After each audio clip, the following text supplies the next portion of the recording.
Thanks, Senator Berger. Let me just make a couple of points. The governor's proposed tax increases are just completely unnecessary. As Senator Berger mentioned, they're about $600 million a year. And let me just briefly reiterate some of the reasons. She has in her budget actually $5 million a year for Medicaid savings through third-party recovery. We've demonstrated through a fiscal note, a very conservative fiscal note, that the savings can be several times that. And I think it'd be more like $100 million a year, but conservatively, let's say several times that. She does nothing about class size. By raising it by 2 would not have any effect on teaching effectiveness. And a matter of fact, there will be a bipartisan bill in the Senate to do pretty much what we have asked for, and that's like $300 million a year. There's support both in the Senate, and I filed a bill in the House to redirect those Golden Leaf funds that are still coming in at $70 million a year. If you put all those things together, including some more savings for the Clean Water Management Trust Fund, which I'll come to in a sec, that equals her tax rate increase. So and none of the things we've suggested really affect services. I came into the session, well, last week, expecting to see a budget that called for sacrifice on the part of government, because I'd been told so many times by the governor that she was going to do that and that she would make those tough decisions, but she really hasn't. Instead, what we have in the budget are some phantom cuts. So let me just give you one example that's big. There's an item called Truth in Budgeting, which says we'll budget salaries at, in some cases, like 97% or 94% based on historical data to take care of lapsed salary. You're familiar with that. Well, that's not a cut. It's a reduction in your budget, but it doesn't actually save money. It just saves a budget. And the effect of it, of course, is that you just have less money at the end of the year that otherwise would have reverted. It's what I would call a phantom cut. It's actually probably a good budgeting idea, but it's not a cut. And that's the type of savings she's made there in many cases, not all, many cases. Thank you, and I'm glad to take your questions. Take your questions. Representative Tillis, do you want to say? Okay. Define tough choice and examples of tough choices that need to be made. Class size.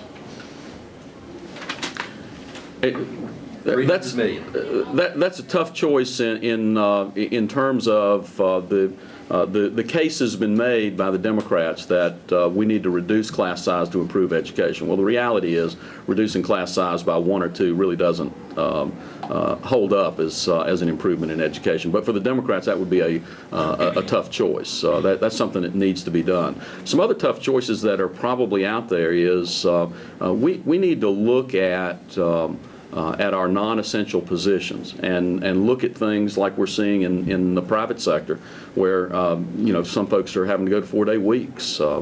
We need to make sure that when we adopt the budget, that we don't get ourselves into a position where 2 years from now we're still dealing with spending levels that are way too high and the economy hasn't recovered. One of the big problems I think most folks should have with this budget is the projection of revenue in the second year of the biennium. They're projecting revenue growth of 5% in the second year. We may have 5% revenue growth in the second year, but I don't think from the standpoint of conservative budgeting we should be projecting that kind of revenue growth. We should be projecting revenue growth that is much less. If we get better revenue growth, wonderful, we can deal with that. But if it turns out that the revenue growth is less than 5%, then we're perpetuating this problem, not for this year and next year, but into the third year, into the fourth year, and beyond.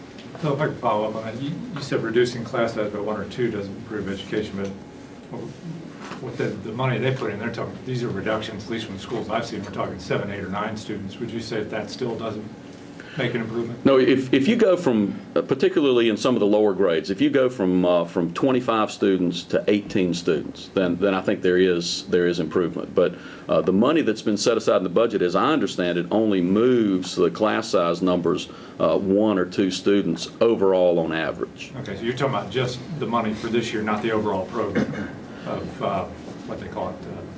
Can I speak to that? I forget Easley's rhyming name for it. Our proposal is to just go back 2, not to change the entire program. Okay. And let me also mention, because counties also have a severe fiscal problem, until we do this, the counties are, like Mecklenburg, the fast-growing counties are having to build schools, not because of more students, but because of reduced class size.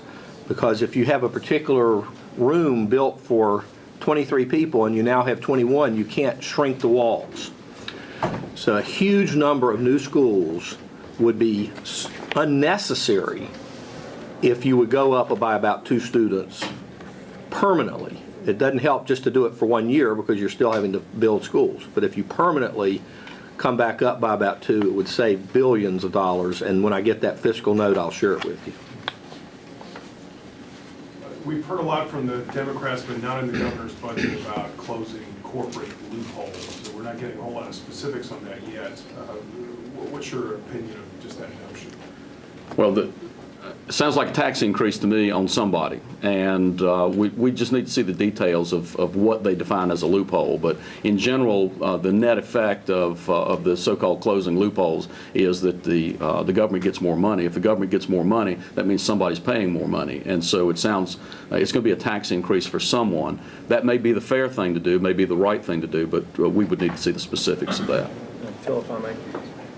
When that code word comes up, it's oftentimes related to a policy called combined reporting, changing some of the corporate tax requirements within the state. And so they call them loopholes, but if you take a look at it, you may actually be putting North Carolina at a competitive disadvantage by doing that as compared to other tax policies in other states. So it's something that we have to look at very closely. And this is not something that's just a concern of Democrats. There are several Republicans. There are several Democrats who have expressed the same concern in the interim commissions that took a look at that very issue. We just need to be very careful that whatever we do with our tax policy does not have an adverse impact on the ability of the private sector to create or to maintain the jobs that we have. And so that's why I'd like to see the details before I can really comment more specifically. Yes. Should there be furloughs of state employees? Is that a better alternative to some of the stuff in the budget from your perspective? I think that's an option that needs to be looked at. Whether or not that's actually something that needs to take place, I couldn't say that now, but I do think that there are some fairly easy savings that could have been realized that she has not taken advantage of.